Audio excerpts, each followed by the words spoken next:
But remarkably, when the same individuals have, let's say, a relationship with another person, where they've invested a lot of energy and time and sometimes money in the past, and the relationship has never reciprocated.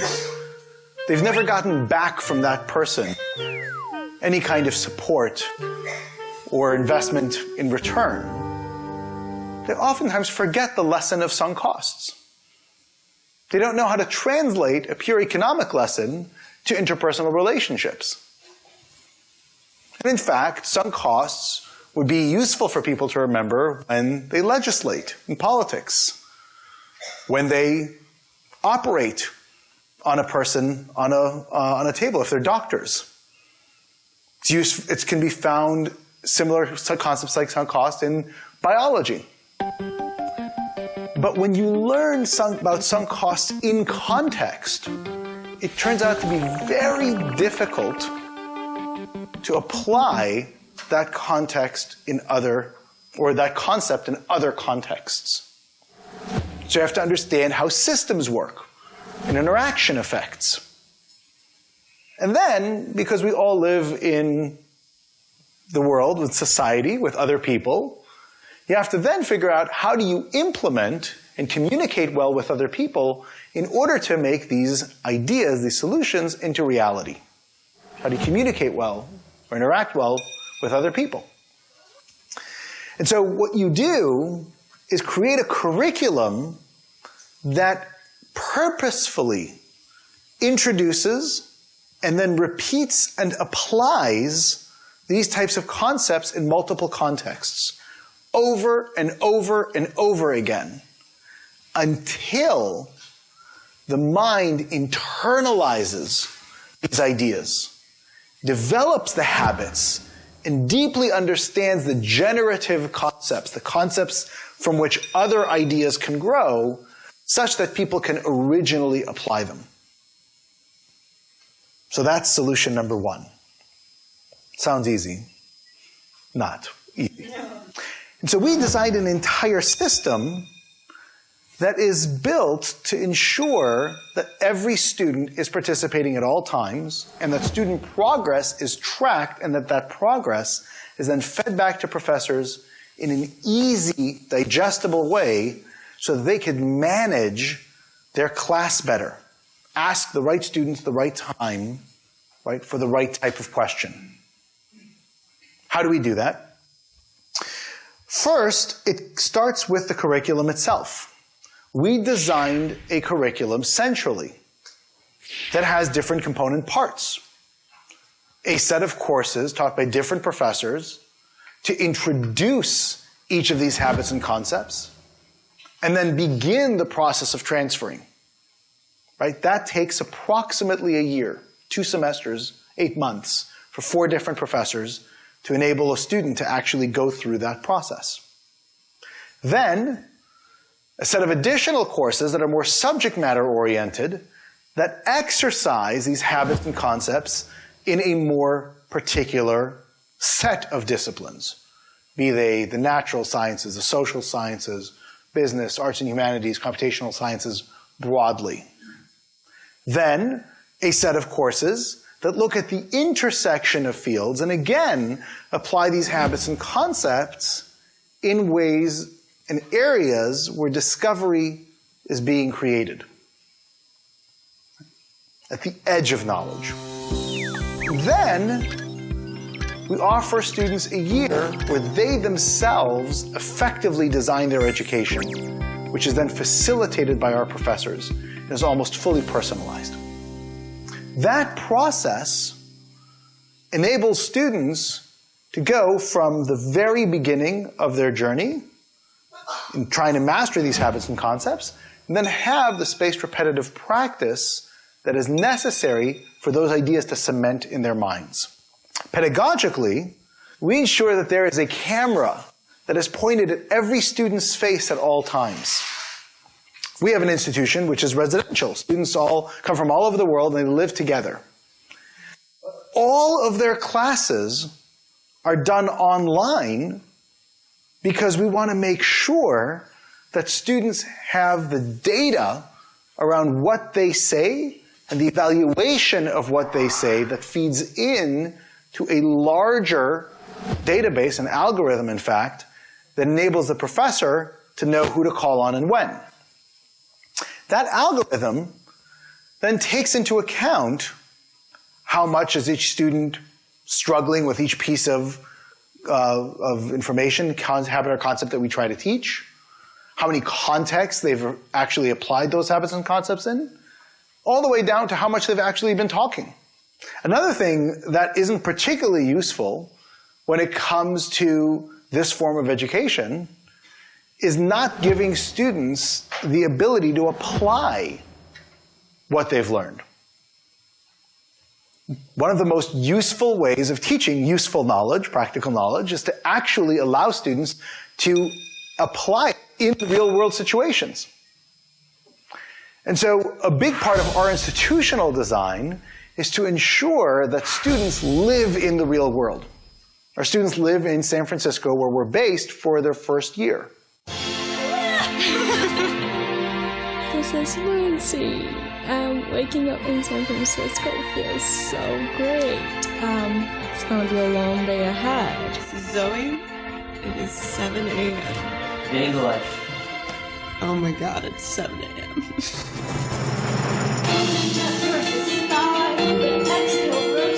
A day at Minerva is unexpected, but also challenging and rewarding. It is 9:20 and I'm going to take my first class of the day. They admitted frequency-dependent selection, which is the same thing we talked about with evolutionary game theory. I didn't know what I was going to do until Minerva came along. There was this amazing opportunity that I couldn't deny myself of. Making the decision to come to Minerva was extremely difficult for me because I had other options. Now that I'm here, I feel like this is the perfect place for me. I don't think I've ever experienced so much personal and intellectual growth in such a short period of time. We are about to walk to Pier 33 to get on a boat to go to Alcatraz. Walking to Chinatown. We are in Alcatraz Island in a prison. There's an art exhibition by Ai Weiwei. We have just toured this exhibition with this huge kite, and right now we're trying to create our own kites and design it in a way that relates to our own concept of freedom. That's freedom in Arabic.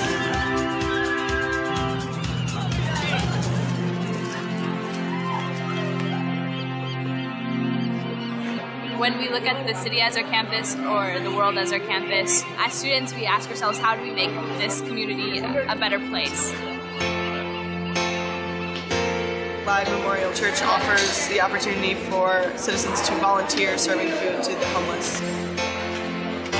I'm just always amazed at how this place can mean so much to so many people. We're about to visit the Mayor's Office of Civic Innovation. For the past 3 years, I've been the mayor's point person on homeless policy. Minerva's a lot about applying what you're learning. You have this curriculum which is teaching you all how to think critically, how to communicate, how to interact with people. Co-curriculars get students out into the city and you're actually understanding the practical applications of what you're learning. 1001 is the first Minerva tradition. Every Sunday we get together and we make food, and someone is the host every week and they will make food from their country. Normally it's a traditional dish. This is Nigeria, completely. It's very spicy. I cannot make suya without spice.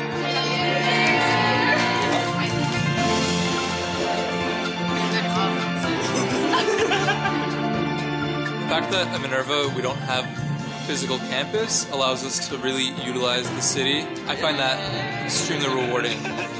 When you go to each city for a new semester, it's like you're getting a key to the city. The city is your campus, so just come and explore. It's finally time to go to bed. And they live in residence halls in the middle of the city. No campus. No cafeteria, no climbing gym, no sports fields, no campus museums, because we have real restaurants and supermarkets and real parks and real museums, right? And we make sure that our students integrate into that city and live there as residents.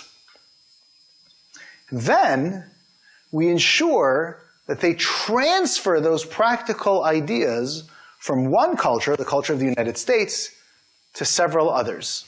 And in fact, they begin their journey right here in Seoul.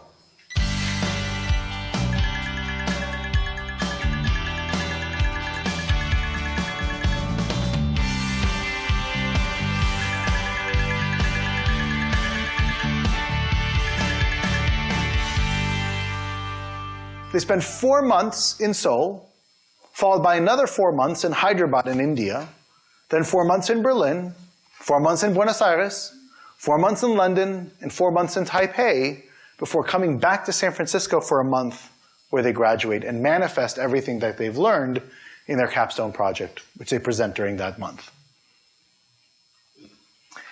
That idea of moving students from context to context is another example of transfer. It's another example that allows students to practice this useful or practical knowledge in very different circumstance, which then, of course, allows them to originally apply it no matter where they wind up living in the future. That also means that the institution itself should probably rethink what it is that it's spending money on. We as an institution will never spend money on buildings, perhaps outside of places for students to live. We will not build cafeterias or gyms. We will not build labs. We will not build professor offices. We spend all of our resources on providing students the educational and support infrastructure they need to be successful. That's it. And so we can deliver a higher quality education than exists anywhere in the United States for a fraction of the price. Now, how do I know that it works? How do I know that we're succeeding?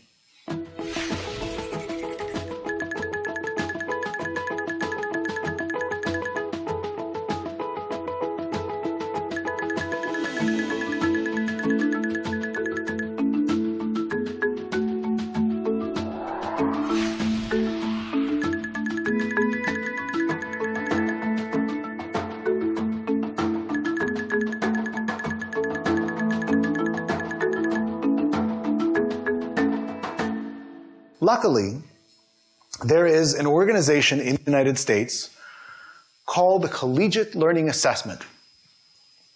They put together a test.